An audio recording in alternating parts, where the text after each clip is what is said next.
मेरा नाम विनय है और मैं दिल्ली का रहने वाला हूँ। मैं एक मिडिल क्लास फैमिली से बिलोंग करता हूँ। मैं अपने छत पर लेटा हुआ था, तभी अचानक मुझे कुछ आवाज़ सुनाई दी थी। कोई बहस कर रहा था।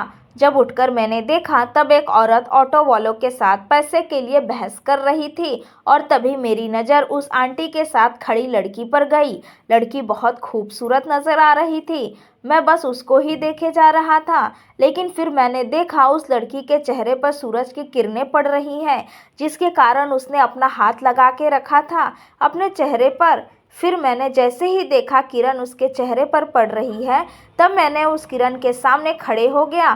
फिर सूरज की किरणें उस लड़की पर नहीं पड़ रही थी, जिसके कारण उस लड़की ने मेरी तरफ देखा और मेरी तरफ देखकर मुझे एक स्माइल दी। स्माइल जैसे ही मैंने देखा, मेरे चेहरे पर भी स्माइल आ गई। बस यूँ कहे तो मुझे बस उस लड़की से पहली ही नज़र में प्यार हो गया था। उस लड़की का नाम भी नहीं जानता था मैं। कुछ ही समय में मुझे पता भी चल गया कि वह लड़की हमारे ही रिश्तेदार के यहाँ पर आई हुई है। कुछ ही दिनों के लिए आई थी। फिर मैंने उसका नाम पता कर लिया। उसका नाम रिया है। रिया बहुत ही खूबसूरत लड़की है। वह भी मेरे ही उम्र की लग रही थी। मैं बस रिया से एक बार बात करना चाहता था और मुझे मौका बहुत जल्द मिल गया।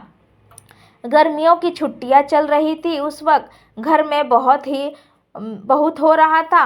मैं छत पर खड़े होकर पतंग उड़ा रहा था। एक दिन तभी मेरी अचानक नज़र रिया पर गई। तब मैंने देखा रिया मुझे देख रही है। तब मैं बहुत खुश हो गया था। मैं छत पर से नीचे उतर कर आया और आसपास देखा। उस वक्त आसपास कोई नहीं था। तब रिया बाहर बैठी हुई थी। मैं रिया के पास गया ताकि उसे कुछ बात कर सकूं।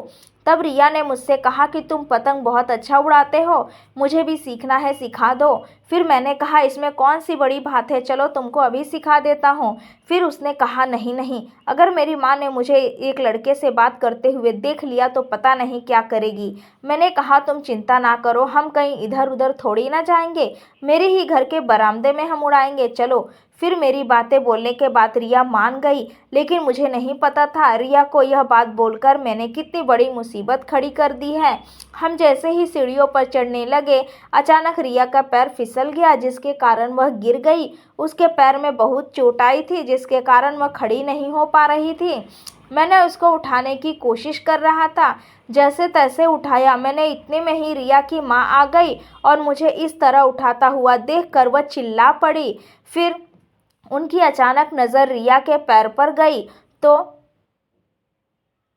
वह शांत हो गई और उन्होंने मेरा हाथ हटाकर खुद रिया को पकड़ ली और उसे अपने कमरे में ले गई। मैं यही सोच रहा था रिया कैसी होगी, खबर कहीं से मिल नहीं रही थी। फिर अगले ही दिन मैंने देखा कि रिया कहीं जा रही थी अपने माँ के साथ।